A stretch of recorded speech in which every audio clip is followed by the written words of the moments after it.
Нет, нет, я не демон. Я вовсе не демон.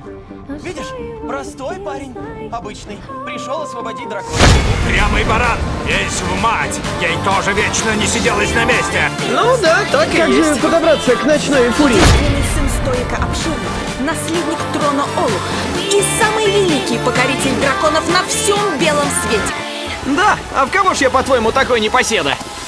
Покоритель драконов. Никакой он не вождь. Просто мальчишка. Зато я сбил ночную фурию. Я не хочу биться с драконом. Ну да, и что? Не захотел. За 300 лет я первый викинг, не захотевший убить дракона. Я не такой, как они. Благодари за это юного вождя Олуха. Сынка Стоика? У тебя сердце вождя и душа дракона. Но оседлавший его